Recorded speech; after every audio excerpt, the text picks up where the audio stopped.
Fender qui s'attaque au marché des multi-effets et le plus petit orgamonde du monde. Tout ça, c'est dans la matinale. Et oui, tout ça c'est dans la matinale, car la matinale c'est le rendez-vous hebdo tous les vendredis matins à 7h sur la chaîne d'Audiofanzine, la chaîne YouTube. Grosso modo, pour ceux qui connaissent pas le concept, je vous présente les 4 news les plus grosses, en tout cas que moi j'estime les plus grosses de la semaine. Et donc si vous voulez vous tenir au courant de l'actu, c'est tous les vendredis matins sur la chaîne YouTube d'Audiofanzine. Et tout ça évidemment se fait en partenariat avec le magasin Thomann. Donc on remercie évidemment le magasin Thomann. Si vous êtes musicien ou vous faites un peu de son, vous les connaissez forcément. Donc ils soutiennent évidemment la chaîne, ils soutiennent l'émission et donc ils me soutiennent moi par la même occasion. Donc je les remercie fortement évidemment. Et puis écoutez, je vous propose de passer tout de suite à la première news du coup. Et donc on commence avec une grosse annonce qui est tombée pendant que je préparais la matinale de la semaine dernière. Donc elle est pas ultra fraîche, je l'avoue, mais comme c'est quand même une annonce importante, je vous en parle car je sais que certains d'entre vous profitent de ces 10 minutes de matinale hebdo pour se tenir au courant de l'actu et qu'ils n'ont pas forcément le temps d'aller sur les sites de news et ailleurs. C'est donc du côté des Japonais de Roland que l'on part avec l'annonce du Gaia 2 qui fait suite donc au Gaia SH01 sorti il y a 13 ans déjà. Et ouais, le temps passe, on n'est plus tout jeune, ça il faut le dire. Le Gaia 2, c'est donc un synthé numérique qui combine à la fois de la synthèse par table d'onde et de la synthèse analogique virtuelle, en gros de la bonne vieille synthèse à l'ancienne, typée analogique, mais numérique, ok, donc c'est-à-dire que c'est fait pour sonner comme les vieux synthés analo, sauf que c'est quand même du numérique sous le capot, en plus ça rime, c'est super. Donc le mot-clé, c'est la simplicité d'utilisation avec une commande par fonction, la plupart du temps, histoire d'éviter l'avalanche de menus et sous-menus. Je pense que personne n'aime ça, clairement. On retrouve un clavier 37 touches de taille standard et donc un mélange de sons à l'ancienne, grâce au virtuel analogique, et de sons plus modernes grâce aux tables d'onde. On pourra évidemment mélanger les deux, passer de l'un à l'autre via différentes fonctionnalités, dont le Motional Pad, qui est un pad XY, donc à 2 dimensions permettant de faire évoluer 2 paramètres en un seul geste. L'écran affiche les formes d'ondes de sortie et les mouvements enregistrés par le pad XY. Et chose importante, le synthé est compatible avec les extensions de modélisation Roland, donc parmi lesquels on peut retrouver des simulations de SH101, de Jupiter 8, de Juno 106, etc. Et côté modulation, on peut attribuer jusqu'à 4 paramètres aux 2 LFO. On a une fonction aléatoire, un séquenceur qui peut enregistrer des notes, mais aussi des mouvements de contrôleur comme les boutons rotatifs, les faders ou encore les mollets de pitch et modulation. Donc ça c'est quand même une info assez importante. On peut synchroniser tout ça en MIDI et USB. Il est compatible ERA Link, qui est le protocole maison de communication entre les différents appareils Roland. Il peut accueillir un contrôleur MIDI USB et aussi servir d'interface audio et MIDI quand on le branche à un ordinateur. Et pour finir, sachez qu'il est compatible avec le Roland Cloud Connect, un petit dongle permettant de se connecter directement au cloud afin d'y télécharger des sons sans avoir besoin d'ordinateur. Côté prix, on est à 869 € TTC chez notre partenaire. Le lien évidemment est dans la description. Voilà, je vous laisse avec un petit peu de son. On écoute ou pas ?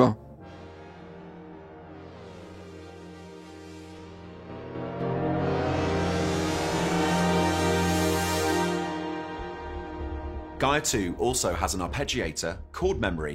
Donc voilà, qu'est-ce que vous en pensez de ce petit synthé ? Écoutez, dites-moi dans les commentaires et puis on va passer à la news suivante. Et donc on continue avec Hammond, la fameuse marque d'orgue qui revient, et ça fait quelques temps maintenant qu'ils sortent des nouvelles choses, et j'avoue que ça fait plaisir car c'est une marque mythique quand même, les orgues Hammond, vous avez forcément entendu parler de ce nom-là. Donc le M Solo, puisque c'est son nom, est tout simplement le plus petit et le plus léger des orgues Hammond n'ayant jamais été créé, tout simplement. Vous pourrez donc retrouver les sons de légende du B3, le fameux B3 évidemment, une cabine Leslie modélisée, un clavier multi-contact virtuel pour reproduire les sensations de jeu d'un vrai Hammond. même si là, techniquement, c'était un vrai Hammond, il y a marqué Hammond dessus. On retrouve aussi un chorus vibrato, 3 modèles d'orgue vintage, un moteur de synthèse polyphonique à 2 oscillateurs et des sons de string ensemble à la sauce 70s, donc les ensembles de cordes tout simplement, des années 70. Et évidemment, on pourra sauver ces sons dans des mémoires. Il sera dispo à la Noël. Ouais, j'aime bien dire à la Noël. Si vous aussi, on peut faire un club, si vous voulez, des gens qui aiment bien dire à la Noël. Et le prix n'a pas été encore communiqué. On vous tiendra au courant, évidemment, sur Audiofanzine. Voilà, dites-moi vous aussi si dans les commentaires s'il y a des joueurs d'Orgamon ici parmi les gens qui regardent la matinale, dites-le moi évidemment dans les commentaires et puis on passe à la news, à la 3e news du coup.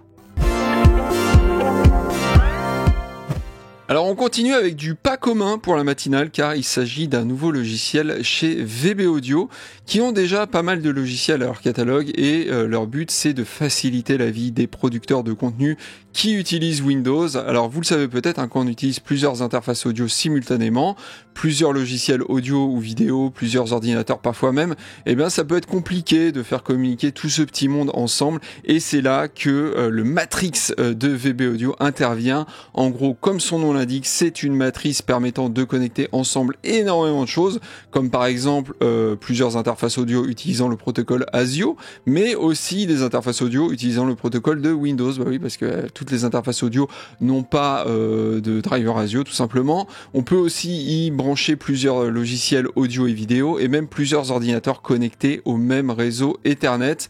Vous pourrez gérer tous les flux assez simplement et envoyer par exemple tel flux audio provenant de telle interface dans tel logiciel ou encore un autre flux vers un autre ordinateur carrément, d'utiliser plusieurs interfaces audio simultanément, de les assigner à des tâches précises. Bref, ça peut faire énormément de choses. Ça peut aussi se connecter avec d'autres logiciels de l'éditeur. Allez voir leur petit site, il y a vraiment plein de logiciels qui peuvent être très intéressants. Donc si vous êtes sous Windows, que vous faites de la production de contenu, dont de la musique, la musique c'est de la production de contenu aussi, et que vous avez besoin d'un petit peu de flexibilité dans votre routing audio, allez voir le site de VB Audio, donc c'est VB-audio. En plus, vous savez quoi ? Bonne nouvelle, c'est du donationware, donc vous donnez ce que vous voulez à l'éditeur. Que dire de plus ? Rien, je pense. Dites-moi s'il y a des utilisateurs, excusez-moi, dans les commentaires. Allez, news suivante. Allez, on termine avec la grosse annonce de la semaine et c'est du côté de la guitare que ça se passe et plus précisément du côté des Américains de Fender qui ont annoncé le Tone Master Pro qui est un multi-effet numérique se plaçant directement en frontal des Quad Cortex et de Neural DSP et des Helix de Line 6 et même des Kemper. Donc Tone Master, c'est un nom qui peut déjà vous dire quelque chose car c'est le blaze aussi de leur série d'amplis numériques qui tentait de reproduire le son des amplis à lampe de la marque. On avait donc un Twin Reverb Tone Master qui ressemblait trait pour trait à un vrai, sauf qu'il était numérique et donc beaucoup plus léger aussi. On avait un Deluxe, etc. Toute une gamme quoi. Donc derrière tout ça, il y avait donc une technologie numérique de modélisation d'ampli. Et bien c'est cette même techno qu'on retrouve dans ce pédalier qui permet donc de simuler une centaine d'amplis et effets, des Fender, mais pas que. Il y aura aussi des Vox, des Marshall, etc. Il y a aussi 1 millier de réponses impulsionnelles intégrées. Donc vous pourrez changer de micro, les placer où vous voudrez, etc. On pourra quand même charger les siennes. On a de réponse d'impulsion. On a un écran tactile de couleur de 7 pouces, des modes song et setlist, un looper stéréo de 60 secondes, 4 boucles d'effets, ce qui est assez énorme, 4 boucles d'effets pour y brancher vos pédales et vos effets externes.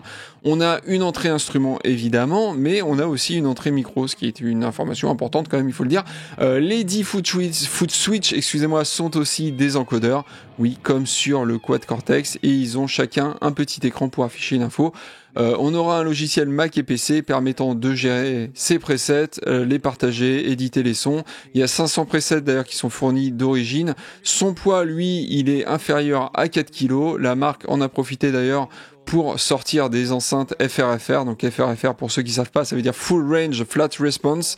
C'est en gros des enceintes amplifiées neutres qui sont faites pour être utilisées avec des simulateurs d'ampli et des multi-effets comme le Tone Pro.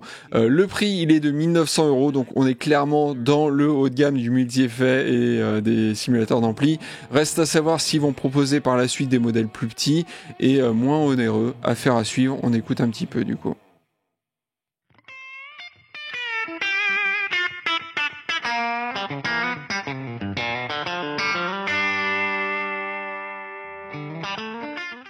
Vous voyez, l'interface est plutôt sympa, cette petite interface, et évidemment, un test va arriver sur Audio for Dreams. Pour moi, cette matinale est terminée, donc je fonce sur le chat du Twitch, parce qu'on enregistre cette matinale en direct. N'hésitez pas à venir nous voir le jeudi midi à 12h30 sur Twitch, si vous voulez assister donc au tournage de cette émission, qui se fait donc en direct, et puis après le tournage, du coup, on se fait un petit after, comme ça, entre nous, en petit comité, et c'est bien sympa.